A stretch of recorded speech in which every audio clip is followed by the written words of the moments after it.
All right, in the last video, we introduced you to the inverse sine function, the inverse cosine function, and the inverse tangent function. Always when we learn new functions, the next thing that we do is work on their transformations. And so we're going to do that today on this video and just dive a little bit deeper into those functions.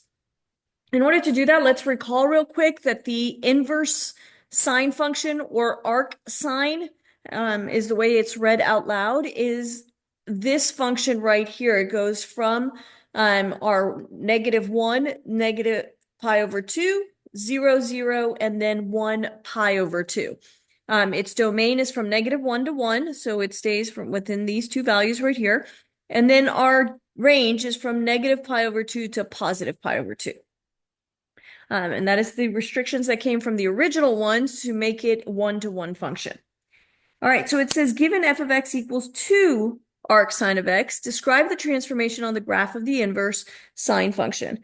So this 2 in the front, the transformations are exactly the same ones we've been seeing since algebra 2. So when we have a 2 up in the front, that is a vertical dilation.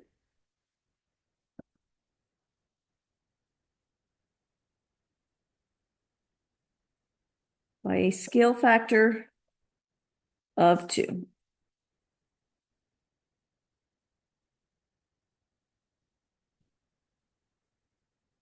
All right, so that means that we would take our y values and we're going to multiply them by 2. So instead of going up to pi over 2, we would go all the way up to pi. And then instead of going to negative pi over 2, we would go to negative pi, since we have multiplied those values times 2. That would change our range. So our range would go to being negative pi to pi. So keep that in mind while you're going through that. And we'll graph some here in a little bit. The next one, our inverse cosine function. Again, that's written this format or as the arc cosine of x. Those both mean exactly the same thing, the inverse of cosine. We've got our domain and range right here. Domain is from -1 to 1, and the range is from 0 to pi. The arc cosine graph starts right here at 1, 0, then 0 pi over 2, and -1 pi. Those are the values for the arc cosine. All right, if we had a transformation like this, so this one is being multiplied on the inside part. This one was multiplied on the outside. This is multiplied on the inside. This would make that a horizontal dilation. Now, remember when we write a horizontal dilation, it is 1 over b, so we say by a scale factor of 2. So this is a horizontal dilation by a factor of 2. In this case, we are changing our x values. We're doing a horizontal dilation, so we're basically taking this side and pulling it. So our range would not change, but our domain would change. We're multiplying our x values times 2, so if I multiplied that times 2, our new domain would go from -2 to 2. In this case, we had an a value. A vertical dilation multiplies our y values times 2. Horizontal dilation by a factor of 2, we are multiplying our x values, so that's going to change our domain. All right, for our next graph right here, it says the graph function g is shown to the right. The graph has two transformations of the graph of the inverse cosine function. What is the function that defines g? All right, so we're going to call this g of x. It told us it was the inverse cosine, so we have this function right here, inverse cosine. And we need to think about the different transformations that have occurred. So this is the inverse cosine right here, and this is my new one. The first thing that I notice is that it's no longer on the x-axis, so we know it has moved up to this pi right here. So instead of being at pi over 2, it has moved up to pi here. So we know that it has an up pi over 2.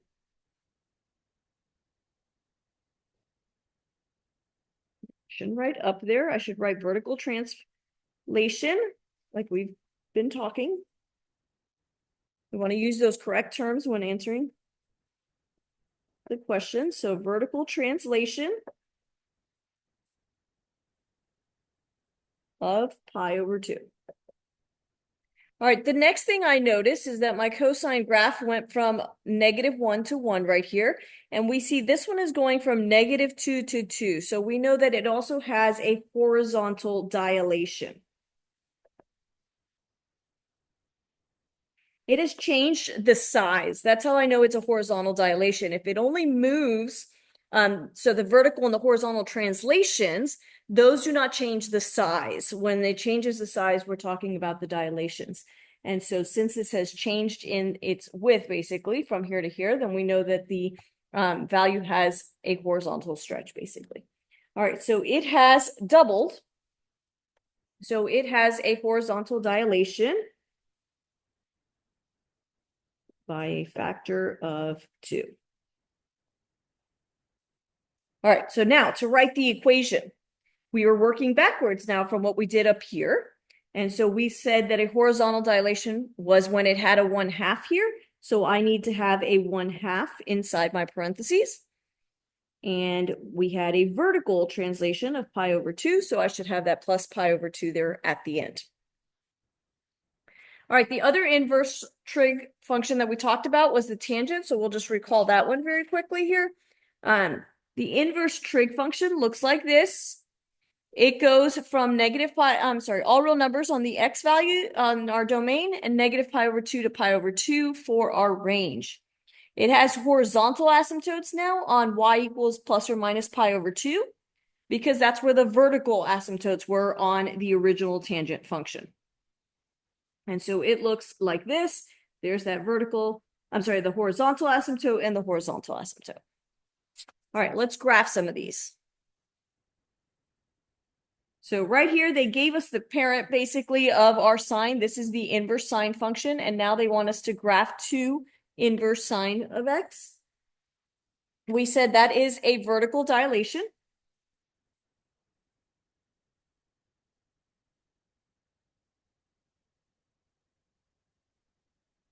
All right, so that means I would multiply each one of my y values times 2. And so this first one that we had here, we had a -1 and -pi over 2. If I multiply -pi over 2 by 2, I get -pi. So that's going to be my first point right there. Now, when I multiply 0 times 2, it is still 0. So I have that second point right there. And then this one was 1 and pi over 2. When I multiply that times 2, it's up here. And so we get a graph that looks like this. That's that vertical dilation by 2. All right, on this second one, we have 2 transformations. We've got a horizontal dilation by a factor of 3. And then we also have a horizontal translation of 1. Remember, that's kind of looks the opposite of what you want to say because it's got the minus right there, but we know that moves to the right. And so this is a positive 1 when we talk about the transformation. So this is a horizontal translation of 1. All right, so now we're going to graph that. So the first thing I'm going to do is I'm going to multiply that x value times 3.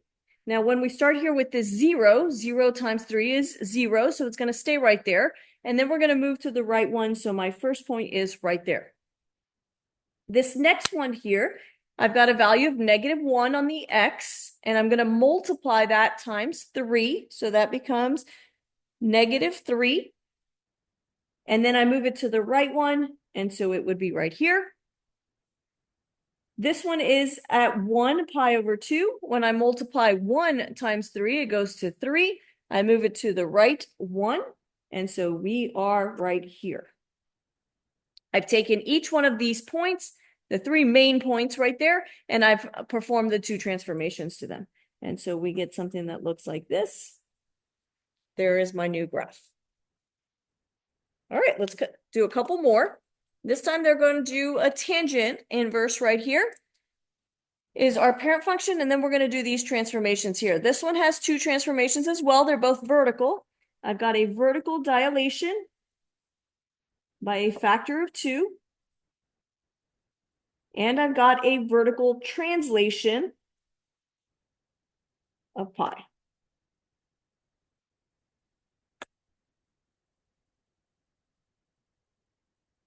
All right. So each one of these things, I'm going to go ahead and adjust. And the horizontal asymptotes are going to adjust with it. And so we had a distance of 1 pi here. So one of the good ways to look at that, we had a distance of 1 pi. We are vertically stretching this by 2, the vertical dilation. So instead of being 1 pi, I would have a full 2 pi's in the distance between our asymptotes. So keep that in mind. That's what that vertical translation is going to do. And I am moving up 1 pi. So our main point is going to go up from that point, 2 pi.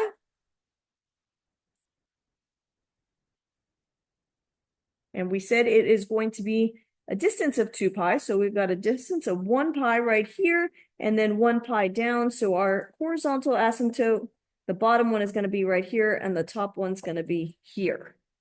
That helps us graph better if you do those asymptotes first, because then you know it's going towards those, so you really don't have to graph any other points. We would start towards the asymptote here, and then sketch the graph that way. So there is our vertical dilation by a factor of 2 and our vertical translation by pi. All right, this one's got a bunch of transformations on it, so let's look at that one. We have a vertical dilation by 1/2, by a factor of 1/2.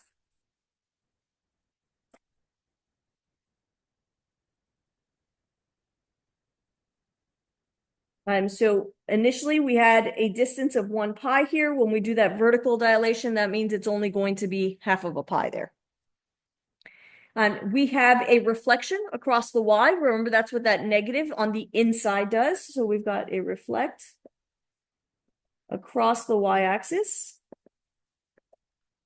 What that's going to do to my graph is that it is going to come from this side here and go this way, because this portion will reflect over here, and then this portion right here is going to reflect down here.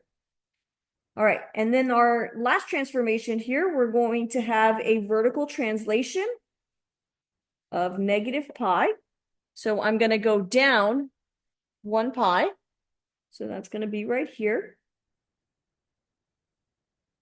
Now it is only going to have, we had a full pi here. We're going to have 1/2 of a pi.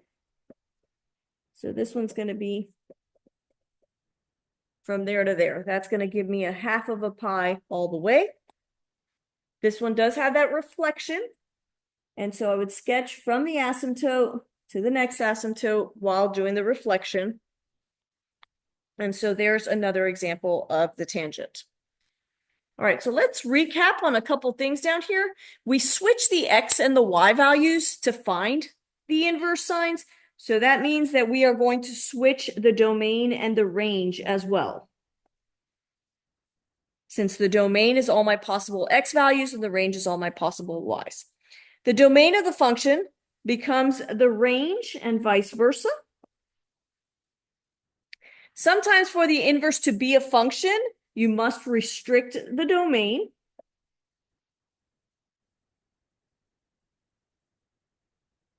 The graph of the function and its inverse reflect over the equation y equals x. And that was a definition we learned when we started talking about inverses earlier in the year. A graph and its inverse are a reflection over that y equals x line. All right, the primary trigonometric functions find ratios that go with the specific angles, and then inverse trigonometric functions find angles that give you the ratio. So that's the big difference between them. When we do our sine, we're finding the ratio. When we do our inverse, we're finding the angle. So you're working backwards from that part. All right, so now we've graphed them and we've talked about the transformations. Now we're going to look at it from an equation standpoint of view. So we want to find the inverse of a function. We're going to go ahead and graph it and state its domain and range here so we can talk about all of it. All right, so the first thing they've given us is the sine function right here. They have restricted the domain for us. And so now we're going to find its inverse, just like we did with other functions earlier in the year. Remember, step 1 is to convert this f of x to y so that you have an x and a y that's easier to work with. Then to find the inverse, we switch the x and the y. That's what gives us the inverse, is switching that x and y. Now, we never leave the y in the equation, so we want to solve for that y. So my first step would be to subtract this 1 to get it to the other side. So I get x minus 1 equals 2 sine of y. In order to get this by itself, we're going to divide by 2.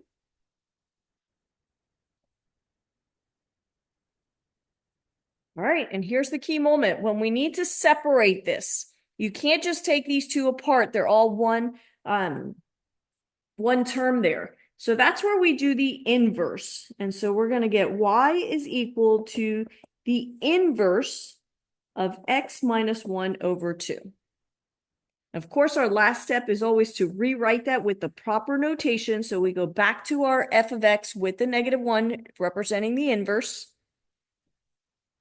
And then we've got the sine